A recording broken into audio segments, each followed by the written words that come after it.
Hello and welcome to the Ice Guys, brought to you by the National Hockey Now Network. This is the show that takes you into the world of the National Hockey League. Every game, every day, from a betting perspective. With pro sports handicappers, Ian Cameron, Alex B. Smith, and various guests from the world of hockey and sports betting. And now, here's your host, Ian Cameron. Welcome to the Ice Guys, presented by National Hockey Now. Thursday, March 16th, Ian Cameron and Alex B. Smith ready to break down the Thursday NHL card. It's obviously, and we know that the NCAA tournament, college basketball is going on. I know some of you may be into that, some of you maybe not, but it's going on, and we've got the games in the background, but we'll try to maintain focus the best we can here and get you through this Thursday NHL slate, and a huge slate it is, 11 games on tap. Before we get to that, we do want to look back on last night. It was a short card. We'll get to the main event storyline, which was obviously the antics in St. Louis last night between the Wild and the Blues. But we'll start with the results in the actual on-ice action as far as the scoreboard is concerned. And we had a very disheartening loss for the Buffalo Sabres and anyone that was on them, including me, last night. 3-1 lead after the first period. Terrific start for Buffalo. Got into penalty trouble, sat back a lot with the lead, way too much in my opinion, trying to make it hold up in the third period. It did not happen. Washington ties it late, and then they win in a shootout 5-4. A team that's really direct competition with the Sabres too, like Washington's not out of this thing yet either. And to lose that game and only pick up a point, and you actually lose a point of ground in the standings to Washington, it's a very, very painful loss for the Buffalo Sabres last night, 5-4 in that game. A great game, even though it ended 2-1, believe it or not, between the Avs and the Leafs. I mean, it was a very entertaining game. I thought both goaltenders came to play and brought it. Georgiev for Colorado and Samsonov for Toronto were really strong in that game. There were a bunch of chances. I mean, it's hard to believe. You look at that game and you look at the chances and the opportunities, it didn't really equate and align with a 2-1 final score. But at the end of the night, you got some really good defensive play and goaltending and maybe a little bit of a lack of finish as well. But the Avalanche ended up pulling through and getting the 2-1 shootout win over the Leafs last night. The Islanders, they were in a back-and-forth game early with the Ducks, but they took over in the third period and ended up winning going away 6-3. So, as we said, the approach worked. I mean, the Islanders in regulation cashed, draw lost, but profit, because of the fact we put a little bit more money on the Islanders in regulation there in that. And I had the over as well. So that game was pretty good. The easiest over of the night and I had the piece of this over as well, was Minnesota St. Louis. That definitely, I kind of like that, the goals to be scored, but obviously we saw a ton, 8-5 final score for the Minnesota Wild last night after a start where they were down 3-1. Early. It was not looking good. And Jacob Vrana, man, we got to keep taking props involving him. We've mentioned him now a couple of times since he's been with St. Louis and back on the ice, and boy, producing again last night for the Blues. But the final score and the win for Minnesota, as they pretty much took over in the last two periods, and that big swell of goals early in the second really brought the momentum back in their favor. And they ended up carrying the game and winning going away from there. But that's all secondary to what we saw in the second period. Anybody that watches that game knows what happened. Jordan Binnington gets contacted by Ryan Hartman on what was the 5-4 Minnesota goal. It was very minimal contact, and besides, he's out of the crease. He's fair game. Hartman's trying to score the goal there. He clips him on, going by after he scores the goal. But again, Binnington's out of the crease there. So this nonsense here that, there's some Blues fans that I'm hearing that are a little pissed off that, Hartman did that. What do you want Hartman to do? He's outside of the blue paint. He's outside of the goal crease. I mean, that's his right. He's got every right to that ice as Binnington does. So, he ended up clipping him. Binnington ends up going nuts, losing it. And you can tell when something sets Binnington off, you can tell when it happens. And it absolutely happened there with Hartman contacting him. He goes over to Hartman when he's scoring, he's celebrating the goal with his teammates. Binnington goes over to him, whacks him with the blocker right in the face too. You could see it, and obviously a scrum ensues from that point, and Binnington's trying to get after it, not just Hartman, but more players on the Minnesota Wild. So down at the other end of the ice, Marc-Andre Fleury does what any good goalie would do. He's not going to stand idly by and watch some goalie taking liberties at his teammates at the other end of the ice. He skates all the way down, and it looks like we're going to have ourselves a goalie fight here with Binnington and Fleury. But then the officials just refused to allow it to happen. Why? I have no idea. Why they were so hell bent, and they were pulling at both players, both goalies, to make damn sure that they would not fight, that they would not drop the gloves, when clearly Binnington wanted to get after Fleury and Fleury wanted to get after Binnington. It was atrocious. It made me sick watching it. If you're an official now, you've got to just calm the fuck down, stand back, and let him go. Hell, you got Darren Pang speaking for the entire hockey world, basically on the TNT broadcast, saying let him go. He's absolutely 1,000% right. Everybody wanted to see it. The two goalies wanted to fight. Seems like everybody wanted to see it but the fucking officials on the ice in that hockey game. It was terrible. They handled it absolutely poorly.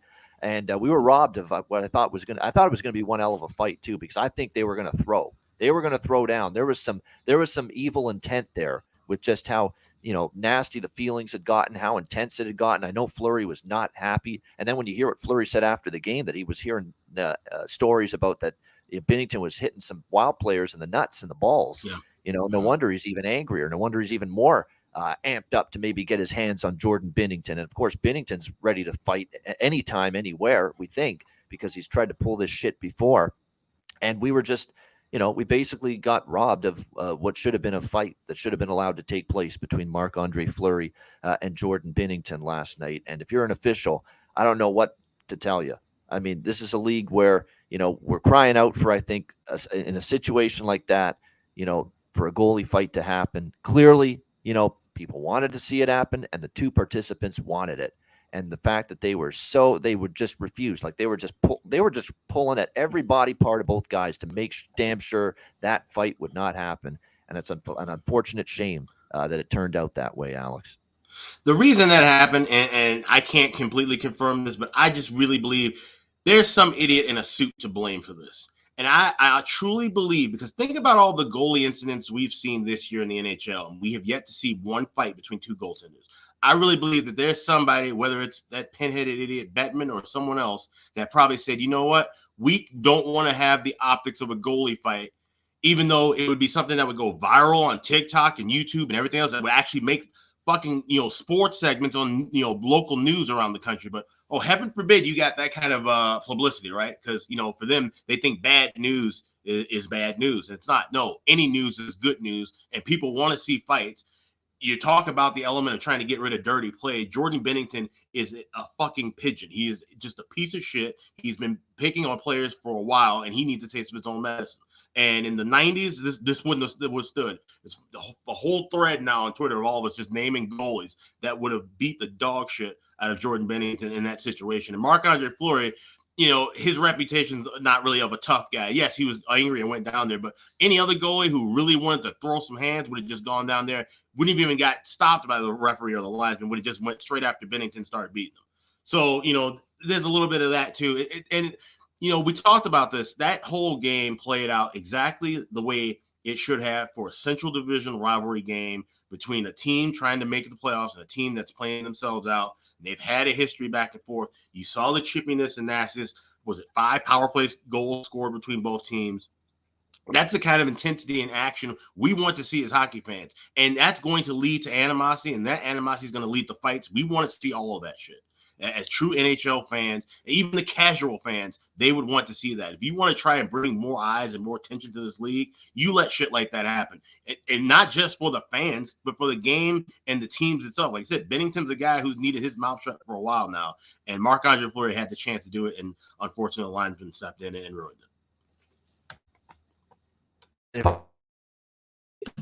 Sorry about that. If I'm Jordan Binnington, I'm even starting to see that my teammates, I think, are getting sick of my antics. And Craig Berube got sick of them earlier this year. He was saying the fans cheered when they announced that he got the game misconduct in the match penalty. Yeah. Wow. So that tells you a lot. It does. I mean, they're just getting sick of the antics. It's baby Binnington at it again. How many times have I used that term? It's exactly what he is. He's a little baby, basically a man-child. It's essentially what he is here, Jordan Binnington. And look, he's getting tarred and feathered everywhere on social media. Even I'm seeing people on NHL analysts that say if I was on the opposing team of Binnington, I'd want to rip his fucking head off too. with what he was doing last night. No question about that. Another thing too, if I'm Jordan Binnington, I thank my lucky stars that I've got maybe one of the absolute best teammates in the entire NHL and Braden Shen on my team. Because Braden Shen, even with all your bullshit, even with all the antics and all the crap you've pulled the last couple of years, including last night, here I am still coming to your defense because at the end of the day, you're my teammate, for better or worse. And there he is still coming to his defense and challenging Ryan Hartman a couple minutes after all of that went down. Yeah. If I'm Jordan Binnington, I'm saying, my gosh, man, thank goodness you're my teammate, and I appreciate you so much, because there are a lot of players that would say, fuck this guy, even though he's on my team. He's acting like a bitch. He's acting like an absolute moron, an idiot out there. I'm done sticking up for him. But Shen, even through all the shit that he's pulled, still came to Jordan Binnington's defense, went after Hartman. He got a 10-minute misconduct, by the way, for doing that in the second period. So he paid the price for it, too. He was out for 10 minutes. Did all that for Jordan Binnington, even though Jordan Binnington, I'm sure, is starting to drive his teammates nuts. If I'm Binnington, I thank my lucky stars that I've got a great dude like Braden fucking Shen as my teammate, because there's some people that would not do that with everything he's pulled. And here's the other issue with like I said, this new NHL and trying to curb fighting. Look at all the penalties that amassed from that situation that could have been simplified if a couple of fights had gone down. You have a 5-minute major. Of course, that was going to happen because Binnington, deserved that with a blocker to the face. That was still going to stand. But you would have had the fighting majors. You wouldn't have ended up having that crazy 4-on-4, which eventually led to the Minnesota getting a goal, coming back and winning that game. We've seen this now where this is 3 games in the last probably 2 weeks I've seen, 2 of them involving the Wild, where issue that should have led to a fight didn't, and that penalty changed the entire course and outcome of the game. So by taking fighting away, you are actually changing some of these game outcomes. And I don't think the league actually really understands that you would have more balance when you have fights, just for the simple fact that one player from each team goes to the penalty box. Like, it's simple math, and the league just doesn't get that. No, they don't. It was like I say, it was unfortunate that they were not allowed to let the fights go. And they didn't. It's not just that. There was a bunch of other near scraps there in that little melee, and those were basically not allowed to take place either. So, and then you see this QMJHL nonsense that's going on in the Quebec Major Junior Hockey League, that fighting is apparently abolished from that league. Now, just that league. This is not an OHL or WHL thing. Those 2 leagues, part of the Canadian Hockey League as well, junior ranks. Apparently, they have not gone that route, at least not yet. But apparently, the Quebec Major Junior Hockey League has. And this is now becoming a very slippery and very unfortunate path, in my opinion, that we're going down with, that we're even getting to this point. And I can't speak on the Canadian Junior League because I don't follow them as closely as, honestly, I probably should. But I've always known, just from hearsay, the reputation of that the OHL and WHL were the tougher leagues than the Q.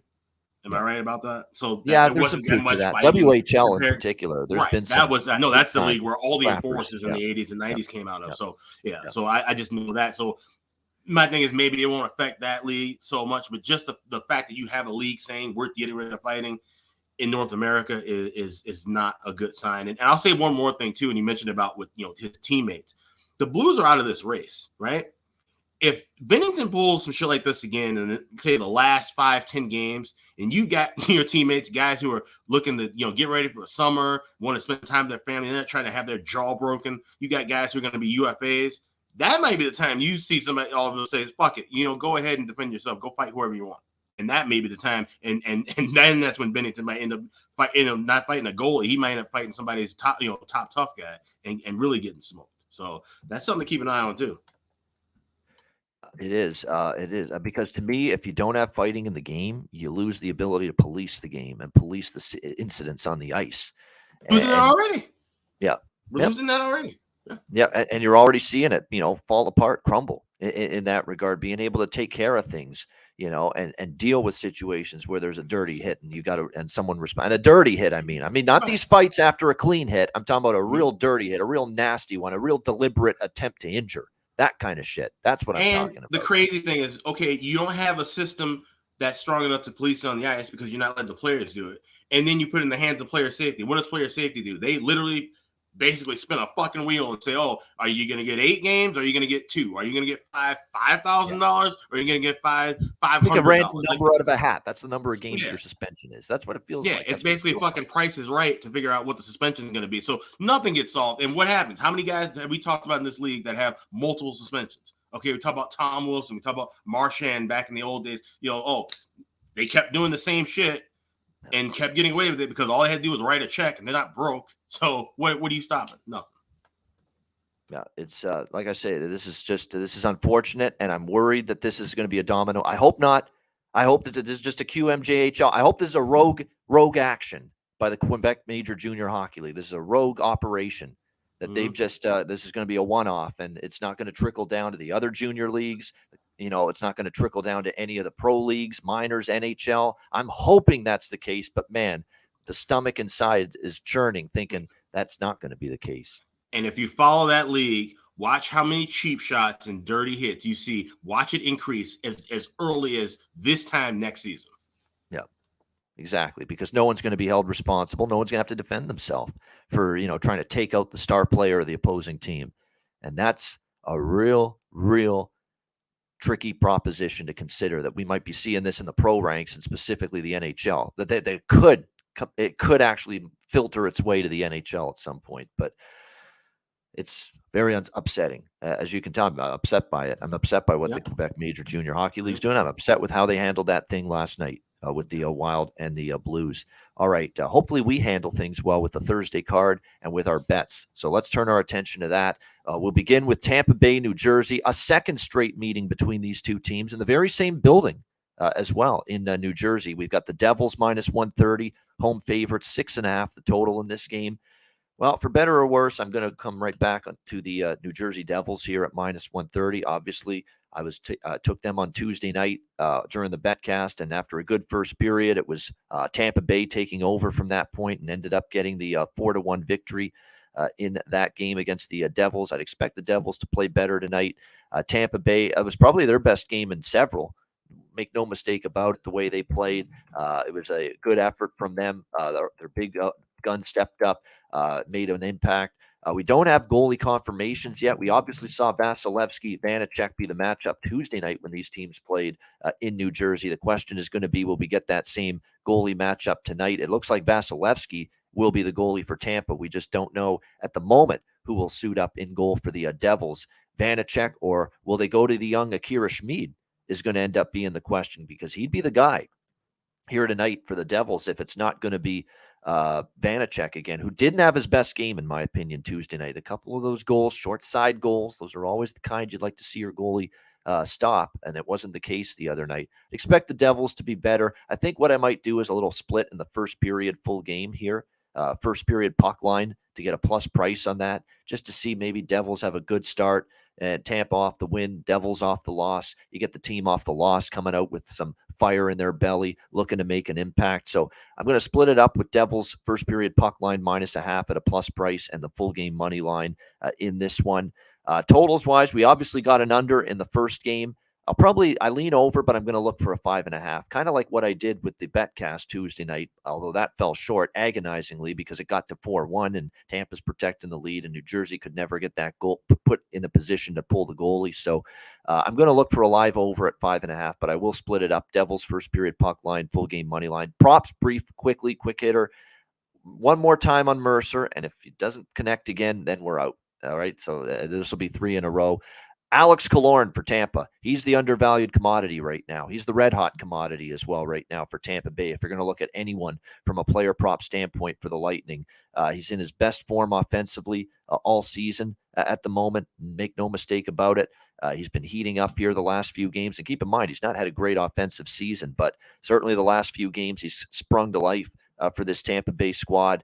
And I think definitely someone you're going to want to keep an eye on here. He's only playing on the third line, of course, with Jeannot and with Cirelli for the Lightning, but still, he's made the most of it. He's gotten goals in back-to-back games, and he's gotten a grand total of 3, 4, 5, 6 points in the last 5 games. So the point prop in particular for Alex Killorn, I think, is a really good bet there on the Tampa side. If you're looking for value, not only value, but someone that's in great form, I think the best combo is Alex Killorn tonight for Tampa Bay.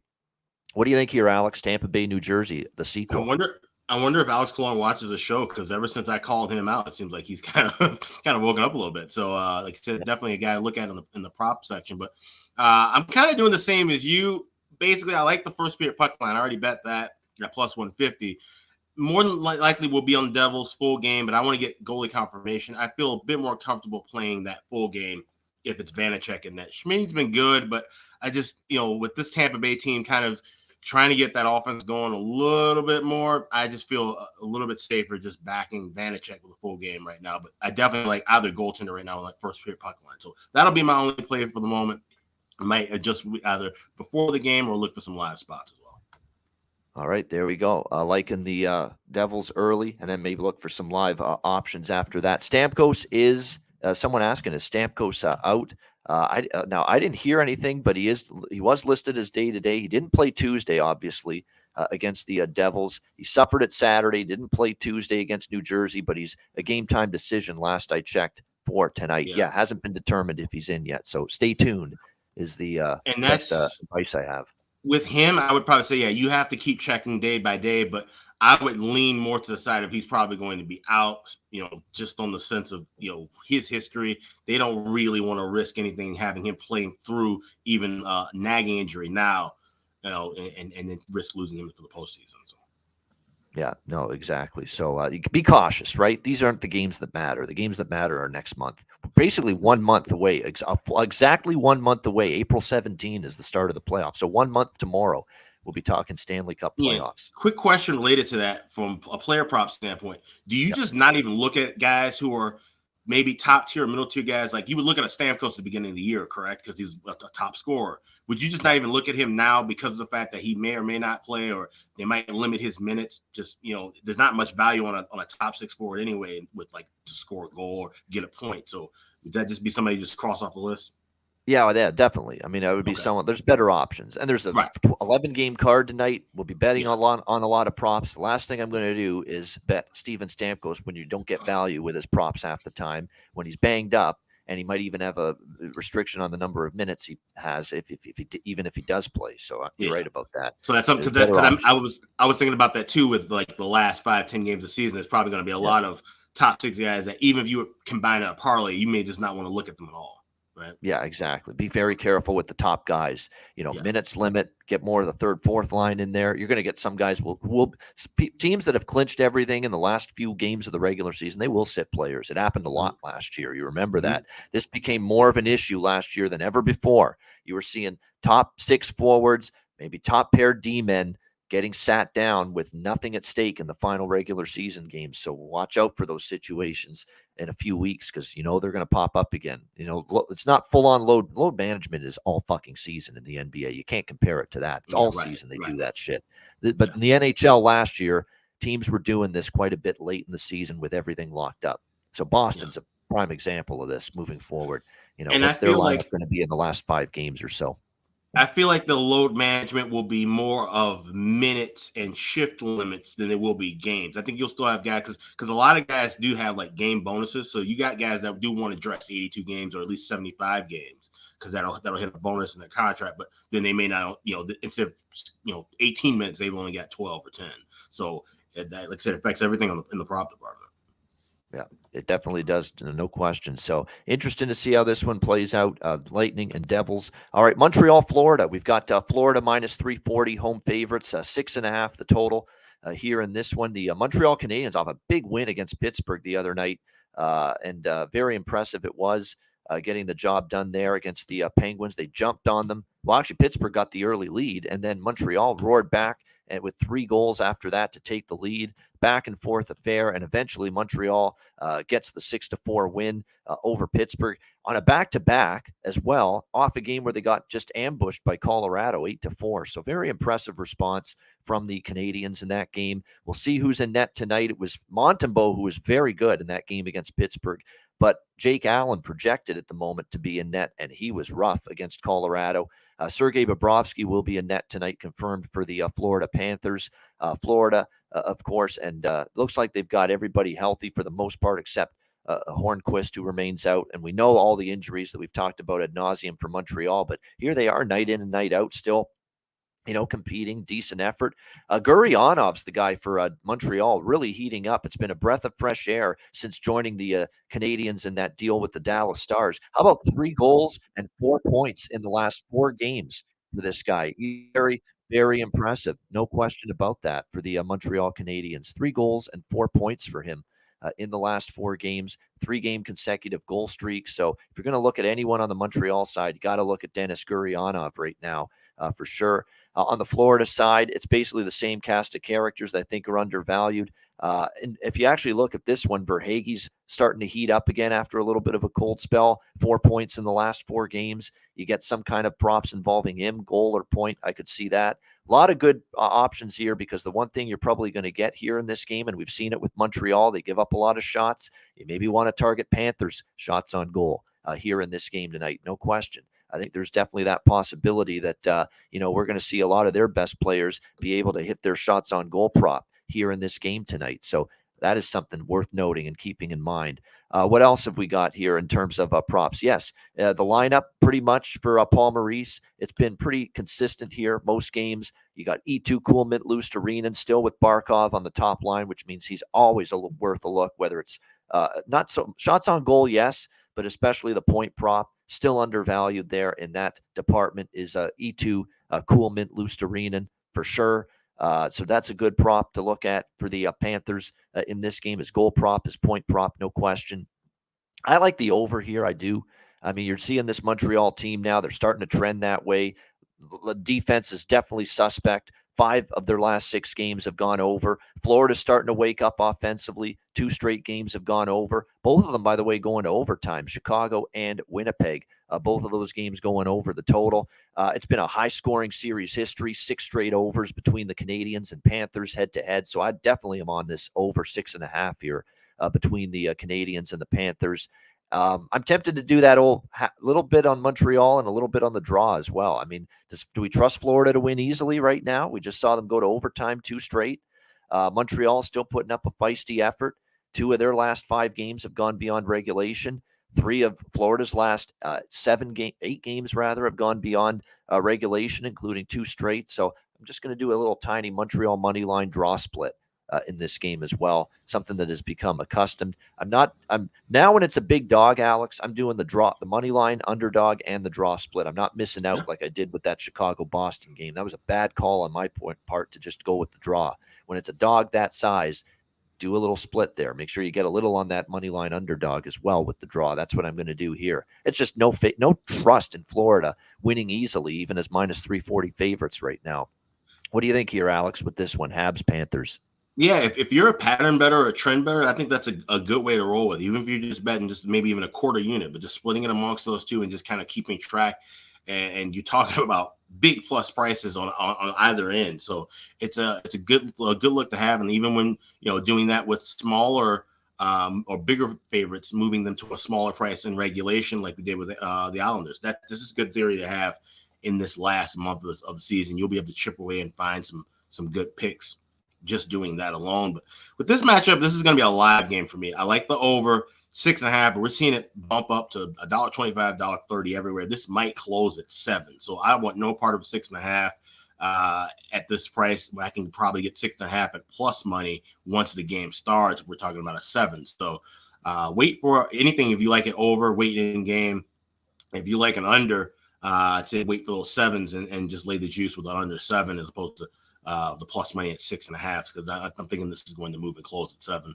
Sidewise, of course, nothing Florida, 340 against anybody. That's insane. So a sprinkle on the draw because of how tight these two teams play. And I think it'll be more of it's not going to be Montreal shuts things down and Florida plays tight and it's 2-2. This game is nuts and it's 5-5 going in overtime because Florida's defense has not been able to keep Montreal at bay. So it's like I said, you can't trust Florida enough to back a side with them. You just have to look at a total. I'm going to go over, but I'm going to wait and grab it in game. Yeah, makes sense if you want to get a better number. A lot of streaks worth looking at. We've got Barkov's gone over his shots prop in 7 straight games for the Panthers. We've talked about Barkov. He's a great shots on goal bet right now, over, because I think he feels we need the points, and I've got to try to, get involved and find the back of the net. I know I'm a playmaker and a great one, but man, I got to try to chip in and find the back of the net, score more goals as well. So he's shooting the puck a lot more. Barkov over his shots on goal prop in 7 straight games, entering tonight for the Panthers. What else have we got? Kachuk's gone over his shots on goal in 4 straight. Same with Sam Bennett. Same with Montour. And plus, we're talking about it going up against a team that gives up a lot of shots. So these are all good prop bets tonight. It's definitely one of those nights where you could see a lot of Florida Panthers players end up going over their shots on goal numbers. Reinhardt's a candidate as well. Tkachuk, Bennett, Barkov, Montour, Ekblad even. You could throw him in there. He's gone over in 7 of his last 10 games over shots. Mike Matheson's the guy for Montreal. He's gone over 7 of the last 10 for them. So there's a lot of good shots on goal numbers here tonight in this game. This could be a good saves prop game for whoever's in net as well for Montreal, whether it's Allen or whether it's Montembeault. Certainly they've been giving up shots lately, no question. All right, next up we've got Pittsburgh Penguins, New York Rangers. This is the second of 3 meetings between the teams in a 1-week span. They played Sunday on TNT last weekend. They're playing tonight, and then they're playing on ABC, the Saturday night national television game. Also, I believe in New York that game. So a lot of matchups between these two. We've got the Rangers here, -135 home favorites, 6.5 being the total in this game. The Penguins off that loss to the Montreal Canadiens, where they caught looking ahead to these 2 back-to-back games with the Rangers. Maybe, maybe not, but they're not assured of anything yet. Yeah, they're in a better position now, the number 1 wild card spot, but they can't be taking games off.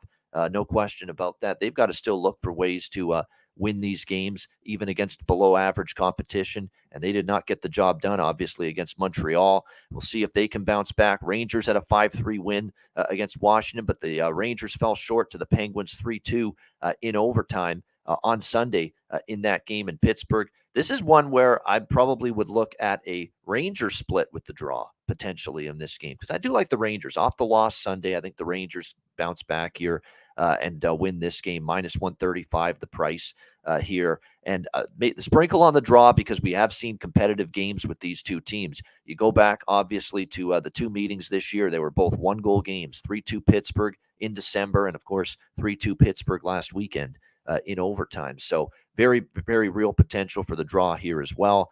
That's what I'm going to go with, a split between, and it's going to be one of those games where I go Rangers -135, half a unit, draw quarter unit, just like we talked about with Islanders Ducks on the show yesterday, where if the draw wins, it's profit. If the Rangers win, it's profit. So that's definitely the way to approach this, in my opinion here. As far as the total is concerned, we did get an under. We did get an under in the last meeting between these teams on Sunday with that 3-2 win for the Penguins in overtime.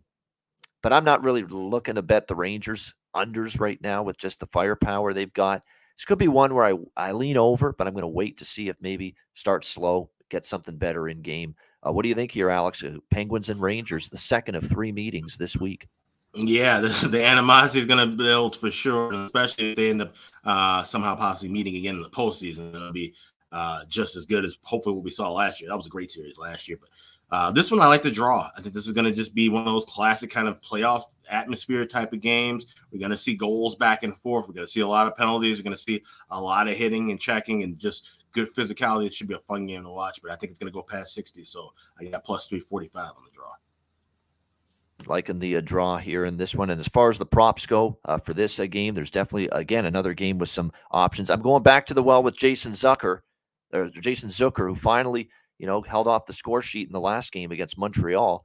But still, I think it's a situation where you can get back on track with him here in this game. He's certainly still played great. Goal prop and point prop worth a look. On the Pittsburgh side, in terms of players that are in a good recent form, how about Evgeny Malkin? 6-game point streak, 6-game assist streak. If you believe in riding the streaks, and I do when it comes to player props, go with that. How about Patrick Kane? You talk about someone shooting the puck more. 4 straight games over shots for Sir Patrick Kane with the New York Rangers. So a prop option to consider as well going into this game. Letang's gone over his shots on 4 straight games. I think that's probably a solid look as well for this one. Rickard Rakell, shots on goal, point prop, heating up for the Penguins at the right time, no question. So Rickard Rakell and Jason Zucker. If you're going to go with goal prop, point prop, shots on goal, good options, both of them for sure, 100%. And I'd even go on the shots on goal department here in this game, probably with Sidney Crosby.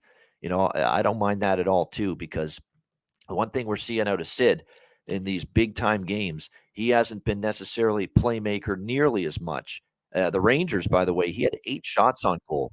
8 shots on goal on Sunday when these two teams played. So it was a shooting gallery for Crosby against the Rangers on Sunday afternoon. So his shots on goal prop might get there as well. So it's a good prop game, in my opinion, for sure. All right, let's move on. We got Colorado and Ottawa. We've got the Avs minus 130, road favorite, 6.5 the total. To me, this is a bet against type of spot for both teams. You got Colorado at the end of this little Canadian, Eastern Canada swing, Montreal, Toronto, and they won the first 2 games, and they're on a back-to-back here after a big win and a big national TV game against another playoff-bound team, the Leafs. I could definitely see Colorado tonight, maybe not laying an egg, but not playing their best here. But how do you back Ottawa? They're not playing well. They're struggling. They can't defend all of a sudden. Mads Sogard's not stopping a beach ball right now, and they're off a road trip, which first game home off a road trip is always a bit of a tricky spot. So this is one where I want zero part of either side, none at all. This is as easy a stay away from a side perspective as there is for me on this entire Thursday card. These are teams I'd rather bet against in the spots they're in tonight rather than bet on them. So I do lean over. That's about it. I'll look at props, if anything. What do you think here with this one, Alex, with Avs Sens? Yeah, and a big card like this, this is a trash betting game. Maybe throw a tenner on the draw because both teams need points. That's something that kind of even stands out. But yeah, this could go either way. It's a true coin flip game with extreme variance, so it's a pass. Yeah, exactly. Mikko Rantanen with a very good game last night for the Avalanche, no question. Makar on a 6-game point streak. Rantanen on a 5-game point streak. 5-game power play point streak for Mikko Rantanen. And it cashed again last night against Toronto. I mean, we're talking about the power play points. You get great prices, too, plus money with the power play point prop on Mikko Rantanen. And that's 5 straight games now for him collecting a power play point. Tim Stützle's got a point in 4 straight games. McKinnon has a power play point in 4 straight games as well for the Avs. McKinnon with an assist in 3 straight games. So you're talking about some decent looking options here as far as the prop market goes, and players that are basically in good form. Rantanen, by the way, just point in 8 of the last 10. Same with Stützle. Nichushkin was 7 with points in 7 of the last 10. So yeah, there's definitely some good options here if you're looking at player props and players that are streaking at the moment. Batherson, by the way, over shots on goal might be worth a look here as well tonight for Ottawa in this game. So some good options here, but mostly a prop game for me rather than looking at side or total. We don't have goalies confirmed, I think, for both sides yet. We expect Mads Sogard for Ottawa. We can assume that. If it's Jonas Johansson, and there is rumblings it might be for Colorado tonight, that over definitely will get on my card. No question about that if we see a confirmation that it's Jonas Johansson. But they have done Georgiev on back-to-back nights before. So I don't want to set it in stone that Jonas Johansson is going to be the starter for sure tonight in this game. We do want to await a confirmation for that. All right, next up, Chicago and Nashville. It is the Predators minus 260 home favorites in this game, 6 being the total. I'll tell you what, Nashville is that little gnat, that little wasp, that little thing you're trying to swat at it and get rid of it, and it won't go away. That's what Nashville's doing, right? They're actually still in the hunt, believe it or not. They haven't given up on the playoff spot. They're still in the mix, even though they've traded away several key cogs and contributors to this team at the deadline. And now they've won 3 in a row, beating LA, Anaheim, and Detroit to once again, like I said, keep those playoff hopes alive. How realistic they are. I still don't think they're getting in, but they're still alive. They're still, with a handful of points behind those 2 wildcard spots in the Western Conference. So, there is still a team playing hard, playing with something at stake right now. There's no question. So if I'm them, I would keep it. Wow. Holy shit. If you're a college basketball fan, Furman just nailed a 3 with 2 seconds left, and they have a 1-point lead. So there you go. Huge development. A bad turnover by Virginia. Holy shit. Welcome to March, folks. We are invested in the NCAA tournament, if you will. So if we do interject with some NCAA tournament observations during the show, it is what it is. We've got to do it. And for a moment like that, that's just, I can't believe for that guy's going to have nightmares if that's the shot that wins the game for Furman. That's a horrible turnover. Kihei Clark, my goodness, he's a senior too. He's the point guard. What a brutal decision that was. Anyway, Back to Chicago, Nashville. I'm tempted by the draw here. I am. I mean, I know Nashville's still got a lot to play for, but let's not sleep on Chicago playing feisty, competitive hockey, Alex. Look at these last 4 games. 1 goal loss to Detroit, overtime loss to Florida. That game was 1-1 with Tampa with a minute to go, and the Lightning took the lead in that game that they lost. They beat Boston 6-3 as a huge underdog the other night. So this is definitely one where, more than anything, rather than a side, rather than loving the total one way or the other, over or under, it's just a couple bucks on the draw. Hopefully hit it. It's a nice price. Like, that's the nice thing about the draws in these Chicago games. You're always going to get a pretty good price because you're always talking about a massive favorite, against this Chicago team. So the draw, you can get it at plus 382 right now at Pinnacle. Very solid price. Couple bucks on that. It's about the extent of my what I'm looking at here, side or total. Alex, Chicago, Nashville. Yeah, I'd say tread really lightly with that draw. I mean, it makes sense with the Hawks because they are playing feisty, but they do not play well against Nashville. They do not play well in Nashville. Pred 16-5 last 21 meetings against the Hawks at home, 23-7 the last 30. I'm going to go with the first period over. You get a great price with that, 1.5 minus $1.25. Mostly relying on Nashville to get the 2 goals in the first period. And I would look at Nashville team total as well. I think the Hawks no-show on this one, and Nashville can kind of name their score here. Furman has done it. 68-67 win as they knock off Virginia. The first pretty major upset. I'm not totally shocked by this one, just because that's I had them going in my bracket, and I actually had plus 500 money line. Yeah. Wow. How about that? Yeah. Furman takes down Virginia. Absolutely terrific there. So great job by Furman. K.A. Clark, though, is going to have nightmares. I'm telling you what, he's going to have absolute nightmares about what just happened there.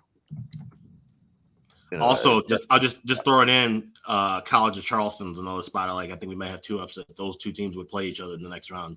Charleston and Furman. So, liking them in their game as well. Yeah, that is unfortunate. Yeah, you hate to see that. It was just a hideous turnover, though. It was just absolutely atrocious, man. Absolutely atrocious, that turnover. I don't know what he was looking at, but it's just basically, but it allowed, plus they have to scramble on defense. They're not set, and it led to a wide open 3. So that ends up being the win for Furman there. So I like getting back to hockey here. I like the draw. Alex, like in the first period over here in this one, it looks like we're going to have a Stalock and Saros goalie matchup. It is confirmed on both sides. Stalock for Chicago, Saros for Nashville. Stalock, he came back from his recent absence. He actually didn't play that bad. He actually did get a shutout, if you'll remember, against Ottawa in one of these games, but he did give up 3+ in the other games, Boston, Detroit, and Arizona. So, it probably more along the lines of he probably will give up some goals here. So we'll see.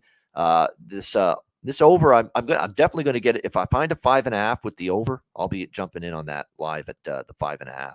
All right. And by the way, prop wise, Taylor Radish, ladies and gentlemen, you gotta take it. I mean, if there's someone that's going to score tonight for Chicago, it's going to be him. I mean, he is feeling it.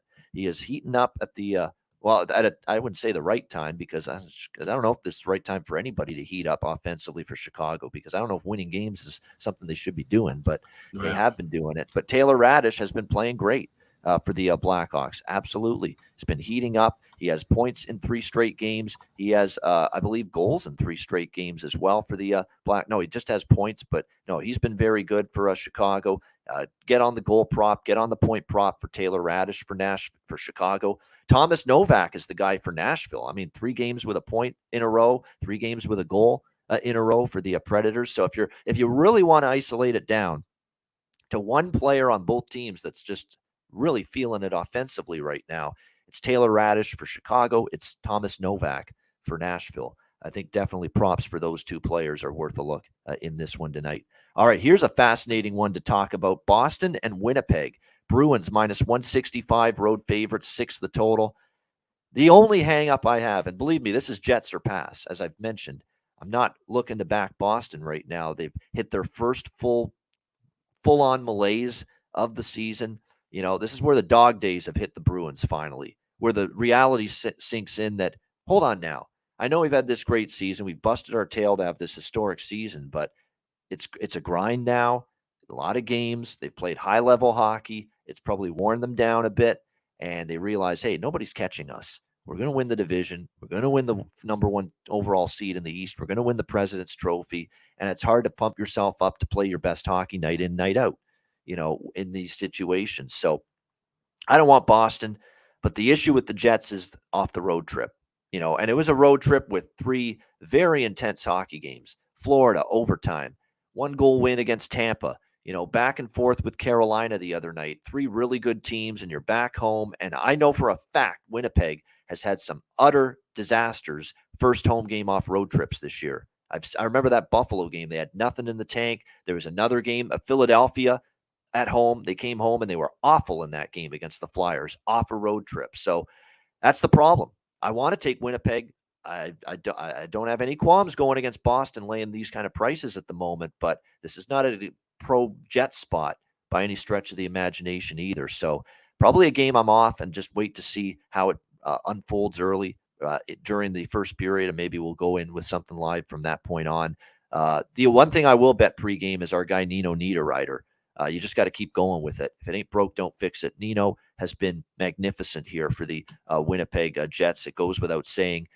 He has been a great add to this team. He's fit in nicely. He has 4 goals in his last 5 games, and he enters this game on a 7-game point scoring streak for the Winnipeg Jets as well. So it's a double N, Nino Niederreiter prop time once again. It's been our go-to for me the last few Winnipeg games. What do you think here, Alex? Bruins, Jets? This is one where I would actually probably split between Bruins first period puck line and Bruins regulation. I already have the first period puck line locked in at lay and a half a goal plus 160, but I might sprinkle on regulation as well. And I think, like I said, it's hard to fathom this Bruins team losing 3 in a row, even though they are, like I said, just kind of, putting it on cruise control basically the rest of the way. But the thing that really kind of shapes up, and Alex in the chat has mentioned this the last couple of days, I kind of talked about it too. The way that this sets up is they finish up this game tonight. They come into town here in St. Paul tomorrow. They have a day tomorrow to be here in downtown St. Paul, where there just happens to be the St. Patrick's Day parade. There happens to be college hockey. It's going to be a lot of things going on, where there's just really not that many things going on for visiting teams when they come into town during the course of the season. I don't know. Maybe this might be a spot to look against Boston when they play at 1 o'clock on Saturday. Not really sure. But as far as this game, I think they play well here, take care of business, and I think they might be relaxing and looking a little bit ahead to what's coming up in the next 48 hours. So I'm on Boston here. It'll be really interesting to see what happens with this game and how do they look Saturday afternoon.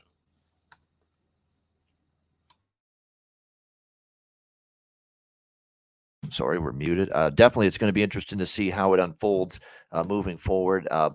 Because at some point, don't you have to get some kind of, response or something better out of the Bruins? You would think so, that at some point you're going to see it from them. But definitely, we have not consistently seen it from them the last few games. Just like I say, it's hard to get that motor running right now if you're the Boston Bruins. And Winnipeg's desperate. Winnipeg's trying to hang on, and that urgency will be there. But again, the Winnipeg Jets have had some utter bombs, in terms of home performances off a road trip. And that really, really scares me here, because if Boston plays 80%, well tonight, they'll probably win, because this tricky little spot here for the Jets tonight. So interesting game, very fascinating, very intriguing. Interested to see how it plays out.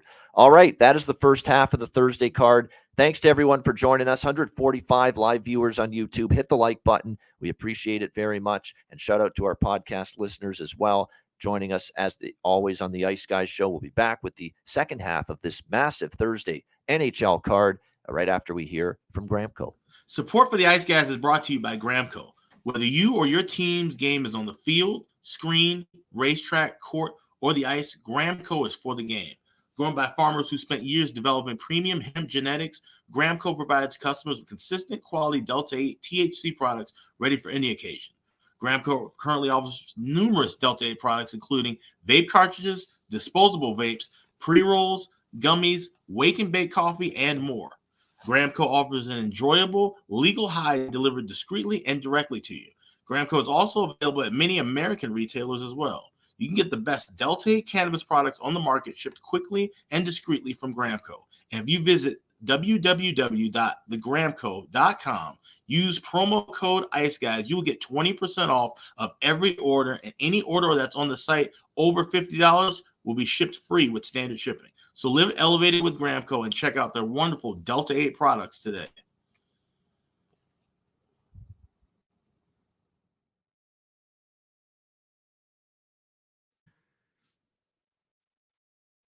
All right, we're back here on the Ice Guys show, and we roll along on this Thursday card to Dallas and Edmonton. Edmonton minus 140, home favorites, 6.5 being the total here. Dallas losing, of course, to the Vancouver Canucks Tuesday night as this very long road trip continues for them. We'll see if they can bounce back. They have been pretty good off a loss. Edmonton off the 6-3 victory against the Ottawa Senators the other night. Solid performance there after they lost 7-4 to Toronto at the end of that road trip. So they avoid that first home game struggle. But definitely the Oiler team offensively right now, there's no question. They are feeling it. Make no mistake about it. Going back here in the month of March, this is what they've scored. 5-6, 5-3, 3, 7, 6. I mean, they are just absolutely on fire offensively right now at this point in time. And we know Dallas is on this crazy overrun, Alex. It's hard not to look at the over here. It just is. I hate to be broken record here, but the Oilers are scoring. Dallas has trended over the total. Now, make sure you shop around for 6.5. There are a couple of books that have 7. So if you like this over, grab the 6.5 like I will and lay the price, or take a shot, wait for a scoreless first 5 minutes and look for something better. Take your chance that maybe we could get the two netminders here. Stuart Skinner for Edmonton, and presumably Jake Ottinger for Dallas, putting up a 0 at least in the first 5 minutes of the game. But I do like this over. I lean Dallas a little bit as a dog. I do, just because they're off a loss. I think they're going to want to play a little bit better. I could see definitely this game being one where the Stars step up and get the win. And kind of for Edmonton here, after bouncing back against Toronto and beating Ottawa, sometimes you don't always get that game-to-game home consistency in particular. Because I'll say this about Edmonton again, other than Toronto and Winnipeg, back-to-back home wins have been a rarity this year for Edmonton. So just be careful. And, of course, you got the Stars looking to play better off that loss. So I do think maybe a small look at Dallas at a plus price might be worth a look. They are banged up a little bit. Marchment and Sagan are out for them. But Edmonton's got injuries too. And the big one being Zach Hyman, who was out Tuesday against Ottawa last second. Didn't take the ice for warm-ups. Now they won without him. But he may be out tonight again as well. And look, Dallas, a little bit more of a difficult opponent to beat than Ottawa right now. So I like the over for sure. I'm going to look at I lean Dallas. I'm going to look at some props here in this game as well. Miro Heiskanen has a point in 8 straight games. Put that on your card in some way, either if you want to bet it on its own or do you want to look at it and some kind of point parlay, you can do that. Miro Heiskanen, 5 straight games with an assist. Also, definitely a good look there. We've seen him trend that way. McDavid has gone over his shots on goal prop a lot lately, and you might want to keep going with that. That has been a good one. Leon Draisaitl and Heiskanen have gone over their shot props in 3 straight games for their respective teams. Roope Hintz on a point streak of 8 of his last 10 with a point. Wyatt Johnston, man, he just continues to be the underrated property right now as far as props go for Dallas. Wyatt Johnston just continues to be productive. Points in 8 of the last 10 games, multiple goals during that span. So definitely some good looks here as far as the props go. Pavelski's been shooting more and been more productive lately. Ben's starting to heat up. So, it's just one of those games where you could really sprinkle the board, share the wealth, if you will. You've got a lot of different players that are in excellent offensive form right now on both sides coming into this game, including, of course, for the Dallas Stars. Make no mistake about that. And Dadonov, don't even sleep on him. Now, the last game against Vancouver, he was held off the score sheet, but he did have 5 points in the 3 games before that. So Evgeny Dadonov was playing pretty well before the Vancouver game. He definitely could get back on the score sheet tonight as well. So slew of Dallas Stars because they're getting balanced contributions right now that make for appealing prop options. What do you think here in this one, Alex? Dallas, Edmonton. It's funny. I was actually talking about this particular matchup to somebody a couple of weeks ago, and I was saying about how this would be really fun if these two teams met in the playoffs, thinking about the great matchups these two teams had in the mid-'90s. And Todd Marchand in overtime to upset Dallas that year before they actually won the Cup in '99. Exactly. Yeah. And the person I talked to was maybe like 6 years younger than me and had no idea what the fuck I was talking about. And it was just really funny. Just like I said, that's a lost rivalry. That was a really good series, and they had history during the regular season as well too. And I just think it would be really fun to see these two teams meet up again. But I think this is going to be a good game. I like the over here as well. I would wait in game even at 6.5. I think you could wait at least enough time to get this down to plus money at 6.5, or like I said, if at a 7, then you can grab 6.5 at really any price, $1.30 or cheaper. So that's the way I'm approaching that. I think this is going to be a good back and forth game.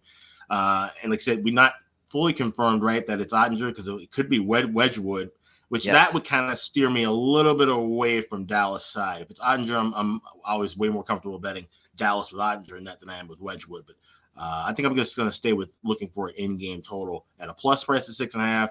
Hopefully, we can go even further. We can get a 5.5, and I'll lay a price with 5.5 to get to go over there. All right, exactly. I mean, you could bet. Like, I'm worried about that 1-0 goal, Alex. 2 minutes into the hockey game. That's why I'm on over 6.5 already. Yeah, and this is a game. That's why I say 5.5. I would be really greedy and get really lucky at that. My objective would be looking for 6.5 at, like I said, should even land $1.05 would be my buy price, because I don't want to get stuck out in the cold with that one. And this could be a game where we might see a goal maybe 3-4 minutes in. That is always a sneaky suspicion, but like I said, and once again, that's also the Wedgwood factor too. I think Wedgwood's a bit more susceptible. Is he ready to go? Because he's day to day. That's the thing too. And if it's and if Wedgwood doesn't go, you got to assume it's going to be Ottinger for sure. Right. I don't think they'd put Matthew Murray back in net again. I don't think so. Yeah. I think it's going to be Ottinger. I think it'll be Ottinger, but just hold off on it because we don't know for sure yet. So then I feel comfortable enough to wait in game on 6.5 if it's Ottinger. Let me just see. Is it confirmed? Yeah, it is actually confirmed. Ottinger. It is. My okay. bad. Right, so there we go. So I'll wait in game officially for that. Yeah, we do have Ottinger, which is kind of what I expected. So there we go, Ottinger. That means, we'll wait in game for that live over, and I think I'll put on something on Dallas here, plus 120. Not a bad price. They're playing well. You should get a good effort from them after losing to Vancouver. So definitely, and when they see Vegas and all these other teams too that are winning and playing well in that Western Conference race, they know they want to keep winning too. The Dallas Stars and Minnesota in particular, because Minnesota's right on their behind for first in the Central Division right now. So the onus is on Dallas. Get back on track after losing to Vancouver the other night. Speaking of Vancouver, great segue. They play the Arizona Coyotes tonight. Vancouver minus 145 to minus 150. Road favorite, 6.5 being the total in this one. I mean, the Canucks are playing well, Alex. We got to give them their props and their due right now. I mean, it's been a nice run. It's been 5 straight victories, all of them, though, at home.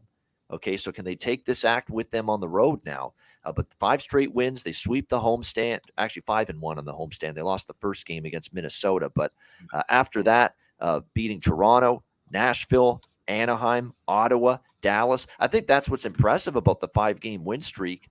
Only Anaheim is a sister of the poor. Everybody else is either in the playoffs or battling for a playoff spot right now. So you definitely have to give Vancouver some credit, playing better. I don't want to step in front of them, but Arizona's got some kind of magic going at the mullet again. They had a little bit of a downward swoon there for a bit, but here they are now ramping up their play and their ability to win hockey games again here at Mullet Arena. 4 straight home wins for the Arizona Coyotes. And 4-1 in their last 5 games overall. The only loss being an overtime loss to Colorado. So let's not lose sight of them playing some decent hockey the last 5 games as well, just like Vancouver. So it's a tricky side. You got 2 should be bad teams. It's probably better for their respective fan bases to lose than win, but don't tell that to the players because there's jobs at stake. There's roster spots. And that's the thing. You've always said it, Alex. It's right. And I agree with it. The management wants to tank. The front office wants to tank. The players don't give 2 shits about tanking. They're playing for jobs. They're playing for roster spots. They're playing for bigger contracts moving forward. And that's, I think, what you're getting in a lot of aspects with the play of the Canuck players and the Coyotes players right now. That effort level, because they want to show that they can be full-time NHL players moving forward. So this is a game where it's going to be more props for me, and it's going to be Barrett Hayton for Arizona. It's going to be the usual suspects in terms of who's been Michelli. I think you got to look at this Michelli kid for Arizona, at least for a point. McBain has stepped it up for them. Jack McBain, that is. Barrett Hayton, Matthias Michelli. Those are the undervalued, value-laden player prop options, in my opinion, right now for Arizona. Obviously, Clayton Keller's on fire right now, but you don't get that same price with his props as you do, like I say, Hayton and Matthias Michelli, and Jack McBain, among others. On the Vancouver side, it's hard not to just keep rocking with, Garland and Beauvillier and Kuzmenko. I mean, those three players in particular have been magnificent, under Rick Tocchet, and especially of late. They've played extremely well, all of them. So I think they're all pretty solid prop options for the Vancouver Canucks tonight in terms of goal props, and point props. So definitely a very good type of player prop game, and a game where I think we have the potential to see goals. I still view Arizona as a team I'd rather bet over than under, Alex, because of just how many shots they give up. 41, 42, 40, 42, 40, 44, 34, 45 shots in the last 8 games. That's what they've allowed to the opponent. Consistently 40 plus. Rubber like you couldn't fucking believe for their goaltenders to have to deal with every single night. And it's going to be interesting to see who deals with it tonight. Is it going to be Vejmelka? Is it going to be Ingram? Whoever it is, bet the over saves prop. It's probably not a bad look. Now, we do get concerned sometimes with Vancouver. They're not exactly always a consistent high-volume shots for type of team. So can they take advantage of this Arizona team that hemorrhages shots on goal allowed? Maybe not as much as some, but I think it's still worth a look. I mean, just because of the sheer volume that they give up in terms of shots, Arizona, to look at another saves prop tonight, whoever's in net, be it Vejmelka or Ingram. And it looks like right now it's actually not going to be either. It's going to be Ivan Prosvetov in net here for the Arizona Coyotes tonight. So there you go. I'm trying to see why the reason for that is, but I think it's because one of them is out and unavailable. No, it's actually they've got 3 goalies on the team right now on the roster. I was just going to mention that this tweet that I saw earlier from Craig Morgan says Andre Turgenev said Ivan Prosvetov will start in goal tonight, and he will remain with the team until the end of the season, not return back to Tucson. So not sure what exactly that's about. Maybe there is some injury concern or something, or maybe they just want to rotate all 3 goalies, and they have the opportunity to do that. Just give them a shot. Yes, they sure do, and that's going to be interesting to see how he played. He played recently. Actually, for in a game for the Coyotes, and he was very good in it against Nashville in a recent victory that he had in goal for the Coyotes. Played very well, in fact. If you actually look at the stats here for Prosvetov in that game, he was very strong for the Arizona Coyotes. It was a 4-1 win over the Nashville Predators. Of course, he faced the standard 40 shots on goal that the Arizona Coyotes give up, but he only gave up 1 goal on those 40 shots. Against Nashville. It was a very good performance from him. That was back on March the 9th, so a week ago. He faced the Predators, and he looked pretty good. So we'll see if that carries over. That might keep me off the over, too, because he did play well. Vancouver is trying to play better defensive hockey, and they have. It went over the other night because they scored. Don't know if that'll be the case tonight if Prosvetov's is good, but maybe it can because of just the shot volume they've given up. So, like I said, I lean over, but I'm a little hesitant here in this game. All right, next up, we've got Calgary and Vegas. The Vegas Golden Knights and the Flames, even money here, -110, both sides, and the total is at 6, shaded to the over. I'd be all over Vegas if this was not them off a long road trip out east. I mean, that's the one thing that does bother me about this spot for the Vegas Golden Knights, but they are obviously the team that's in better form right now than the Calgary Flames. Calgary had another one of their classic moments against Arizona Tuesday night, losing in overtime. Tons of shots right at the crest and the chest of the goalie, as we've said repeatedly. That's been their issue, the lack of finish, the lack of just that high-level skill to finish off a play, finish off a scoring chance. It's just really been lacking much of the season here for the Calgary Flames. But they are desperate. They need points. They might be able to jump on Vegas. I could see Calgary first period or first goal, maybe being something to consider in this game. I could see a slow start for Vegas. I could see definitely a desperation sense of urgency from Calgary after only getting a point against the Arizona Coyotes in their previous game, knowing that they're still trailing Winnipeg, Edmonton, and all the other teams right now that are above them for the 2 wildcard spots in the Western Conference right now. So I think if you look at this game here, Calgary might pounce on Vegas early, but do I trust them for a full 60 minutes when Vegas is the team in much better form, and they have played well. They're 7-1, Vegas, in their last 8 games. They obviously had a nice 4-1 road trip. They won all games except the Florida game, which was only a 2-1 loss. And they did actually play well on the homestand before that road trip. They beat Carolina, New Jersey, and Montreal, 3 straight home games. Yeah, the Calgary Sternums is what I call them. They're not the Flames anymore, Cheshire Cat. They're the Calgary Sternums, because that's the only body part they know of to shoot the puck at on the opposing goalie, the sternum.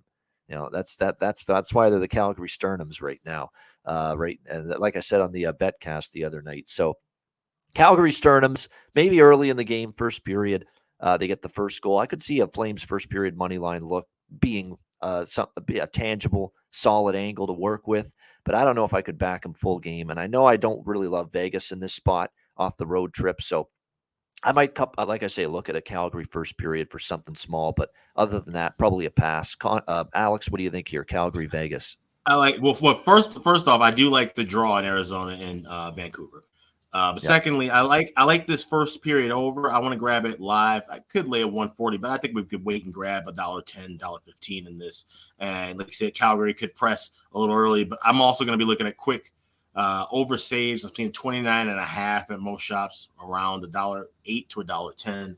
So I'm going to be on that as well because, like you said, Calgary, the shot quality has been piss poor. They've been getting them off in bunches, but nothing to write home about. So I think they might be able to get one early, but I think Vegas could get one early as well. So maybe you're looking at both teams to score first period. I know that should be plus money if we're seeing that slow of a 1.5. So I'll go first period over and both teams to score in the first period. And then a little bit on Jonathan Quick over saves with 29.5. Yeah, and it is, by the way, for sure, Jonathan Quick in net. We assume Markstrom for Calgary because I think they're just going to roll with him now for as much as possible. He is playing better. Arizona game aside, where maybe it wasn't nearly as good, but before that, he certainly was playing great. And, as far as this game, we talk about Calgary racks up the shots on goal. And normally I say, yeah, let's bet a lot of shots on goal props for Calgary. And they have had 37, 39, and 45 shots in the last 3 games. But, Vegas usually is a team that keeps the shots on goal a little bit less. Although I will say they've given up 30s in shots in 5 straight games coming into tonight. So I'd still look at the usuals, Toffoli, Backlund, who, the usual cast. Lindholm is starting to shoot again. Actually, Lindholm might be a little undervalued. I noticed he's had a little upward trajectory in his shot props of late. So keep that in mind for Calgary going into this game. Yeah, Lindholm now, 5 straight games, he's gone over 2.5 shots. So that's probably a good option, in my opinion. Elias Lindholm, I think he's now the value shots on goal prop because you're laying big juice with Toffoli and Backlund, the players that have been going over the shot props a lot. And you could go in a different direction here and still get Pietrangelo to get a point. We've talked about it. That's been good. Theodore's chipped in points from the blue line for Vegas. Those are not bad options here as far as props go in this game. Backlund on a 3-game point streak for the Vegas Golden Knights. Marchessault on a 4-game point streak for the Golden Knights as well. Riley Smith on a 6-game point streak for the Vegas Golden Knights. So he has really stepped up his offensive game of late, no question. So there's definitely some good prop options here in this game for shots on goal, goal prop, and point props as well. And, a good little kind of small parlay, if you're looking for something like that tonight, I would go with that first period over and Quick's over save. That's up plus 231 right now at Bet Online. All right, there you go. Just to get a little sweeten the pot a little bit, get a little bigger bang for your buck. Definitely not a bad option to consider there to get the price up a little bit. And something to keep in mind too for those of you, like you said, a lot of people probably watching basketball and hockey today, so live wagers may be kind of tough for some folks if you're juggling between 2 sports and all these different games. So if you aren't going to be able to bet live and grab that price with the 1.5 cheaper, I'd say that'd be the better option. Tie it with the quick over saves. All right. Next up here, we've got the Seattle Kraken and the San Jose Sharks. Seattle minus 170, road favorites in the Shark Tank. The total 6.5 here in this game. Interesting matchup here. We'll see who's in goal here, but we expect it to be James Reimer for San Jose, projected to be Philip Grubauer in net here for the Seattle Kraken. But again, that hasn't been confirmed yet. I would expect it to be. Martin Jones is certainly his We knew it was going to happen, right? You had to have known it was going to. That's why I was being cautious about that great first half he had of the season. I'm like, hold on now. This is still Martin Jones. Can we let him get through till April playing this well? And of course, he is no longer playing this well for Seattle. His play has gone downward. So I expect Grubauer to be in net here for the Kraken tonight in this game. You look at this spot for Seattle, 3 straight losses at home against Ottawa and 2 against Dallas. They didn't play well. Their offense got stymied a little bit by the Stars in the last 2 home losses that they had. I mean, they need to stop the bleeding, and this is as much of an opponent as they're going to. This is as good of an opponent as they're going to get to stop the bleeding. So I'm on Seattle in regulation here, -114. And you know what I also like is that the last time they played San Jose, they got shut out in this building 4-0. I think they know they've got to be a whole hell of a lot better here tonight against the San Jose Sharks. I think they will. They know this is a game. Can't screw around because it's not going to get any easier, Alex. They got Edmonton back home on Saturday night, and then they go on the road at Dallas, who they've had trouble with now in back-to-back home games, and then at Nashville, who are still in the mix. So this is the game. They've got to get it. This is a game you've got to get 2 points. Simple as that. Have to. You're better than this San Jose team. San Jose's lost 4 in a row, albeit they took Columbus to overtime, but it was pond hockey, no defense in that game. They've lost 4 in a row, 1-9 in their last 10 games. We know Timo Meier, among others, dealt away at the trade deadline. You got to get this game. And in fact, I'm going to double up here. Seattle first period puck line and in regulation. I'm going to go with both of them here. I feel this is their spot. I'm not, putting this Seattle team in the garbage dump yet, just because of a couple of losses at home against a good Dallas team. This is the spot for them. Rise up, get it done. I'm going to go with them +150, first period puck line -0.5, and also -114 in regulation here. Alex, what do you think? Kraken, Sharks. Yeah, I mean, I get it. You're absolutely right. This should be a step up moment for Seattle. It's kind of like it was, like I said last night with that Islander game. It should be, you got to come out guns blazing here. So I would look at that first period puck line. I don't know if I trust them enough to go with that regulation. So I would also look at the team total over 3.5. Just right now, -$1.20, -$1.25. So same theory, but just kind of protecting myself from if they do blow it late and lose this game or it goes OT. I don't have any skin in it. I just hope the Cash get 4 goals and hopefully get out of that first period with a lead. Yeah, definitely. You know what? And that's the one thing that I could have done last night with Buffalo, because everything was tied up in money line. Could have done a Buffalo team total over 3.5, and that would have hit, even though they lost the game. So I might even do that, just a little security. If they lose the game but score 4 goals, at least we don't lose every dollar value, that we have on the team as a whole, like we did with Buffalo last night against Washington. So yeah, props. Yeah, McCann to score a goal, get a point. Over shots on goal on Jared McCann too, because he's definitely been trending over shots on goal as well. 6 of his last 7 games, he's gone over his shot prop. So yeah, Jared McCann for sure. I'm coming back to the well with Dunn.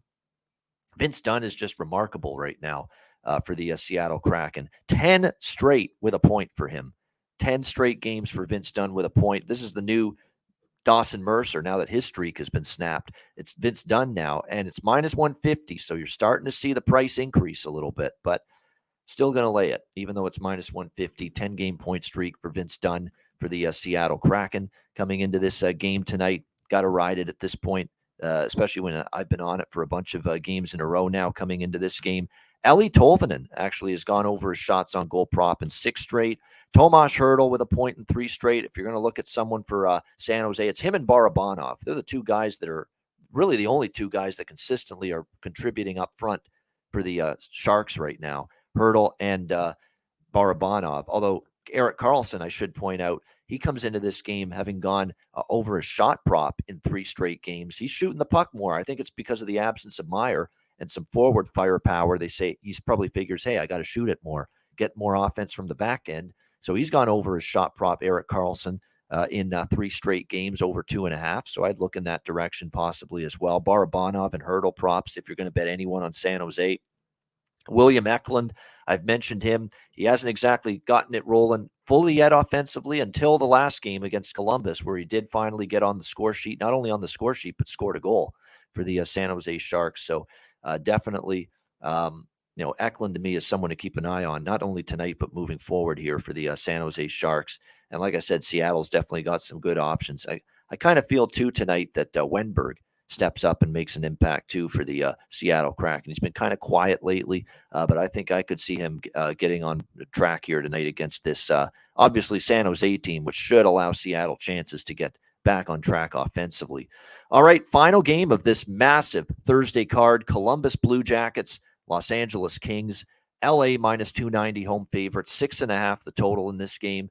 I am so frustrated that Todd McClellan's gone the route of Phoenix Copley for this game. I thought it was just slam dunk to give Jonas Korpisalo the start against his former team. He'd be chomping at the bit. He's played great since becoming a member of the LA Kings in limited action, and just a small sample size, but he's been very good for the LA Kings. I thought for sure they'd give him this start against his former team, but it will be Phoenix Copley in net for the Kings tonight. Daniil Tarasov gets another start for the Jackets. Now, they played no defense in front of him, but at the same time, he didn't play great either against San Jose in that 6-5 game the other night. They won, but they obviously outscored the Sharks to get the win in that game. I think I would probably, in this game, if I were to look at anything here between the Jackets and the Kings, I was looking at if it was Korpisalo, and this is not a bet I make a lot, but if it had been Korpisalo in this game starting, who's playing well, playing his former team, so you know he'll be hyped up for it, I would have actually bet the Jackets team total under in this game. I really would have been on that for sure. Now, it might still hit. It's not like Copley's a bad goalie. He's had an excellent season. He's had a very good season.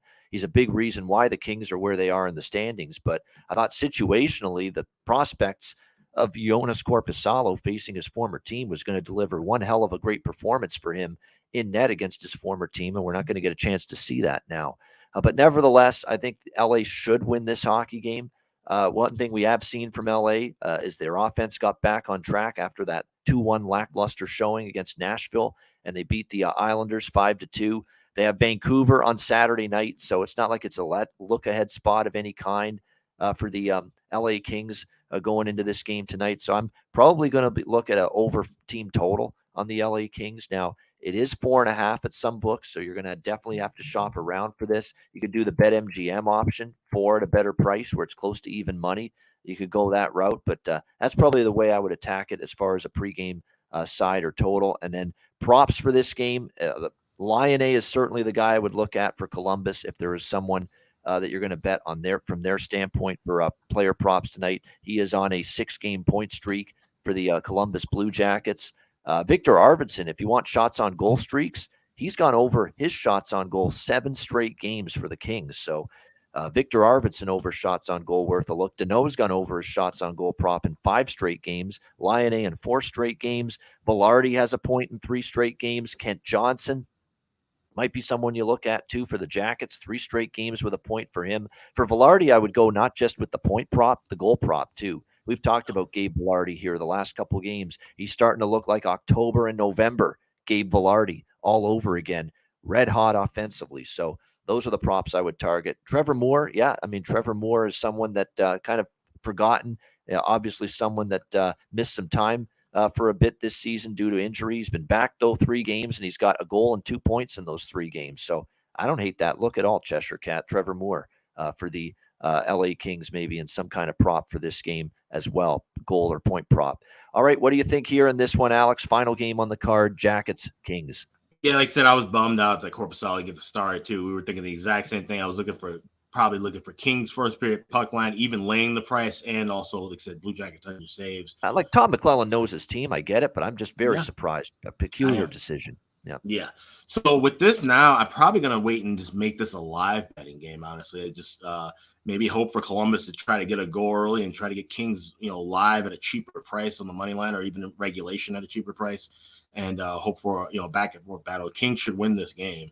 I don't see where the Jackets could really kind of press and pull an upset off here, but maybe they, have some energy early and the Kings can counter it. So that's what I'm hoping for. And like I said, it's a big card. I don't want to just dive into a lot of stuff, and especially for me, I got basketball going on too. So this is a humongous day of betting. I'll be playing it even smaller than usual with some of these live bets. This one may not even make it to the card. So it's a pass for the show. Might look for something again. Yeah, absolutely. It's just one of those days. I mean, especially with all day, all night NCAA tournament basketball. If you're into it, certainly it's a busy day. If you're not, and look, I know a lot of my buddies, they're hockey fans. They're not college basketball fans, so they don't give two shits that Charleston's playing San Diego State right now. Yeah, it's again, so it's person by person, case by case, obviously. But yeah, obviously, busy times, no question about that. With what we're seeing here as far as the NCAA tournament, March Madness ongoing, we appreciate you guys tuning in. We kept a fairly brisk pace today, 80 minutes for 11 games. That's pretty good.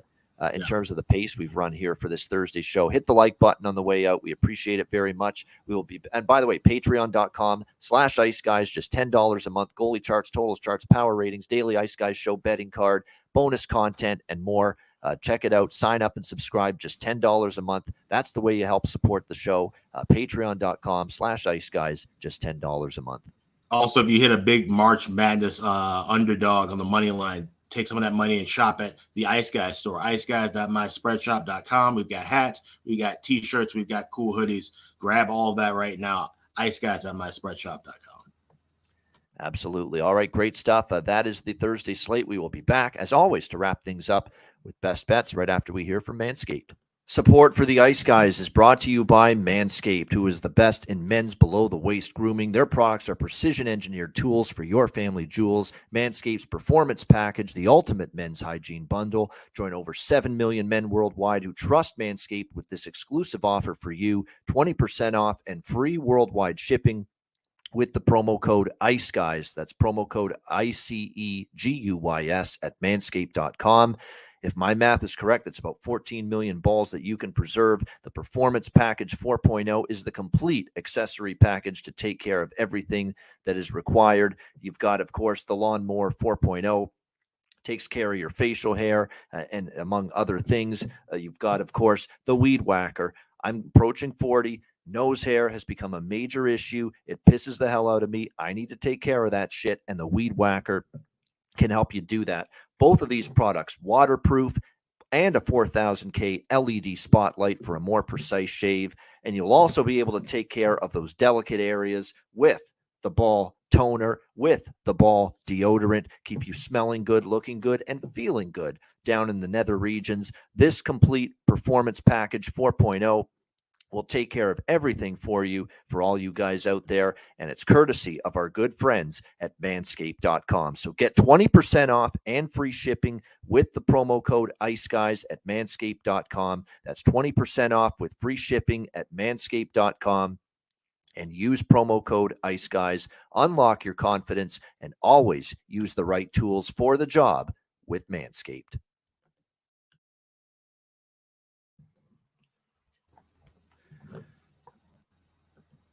All right, we are back here on the Ice Guys and ready to wrap with best bets here on this Thursday edition of the show.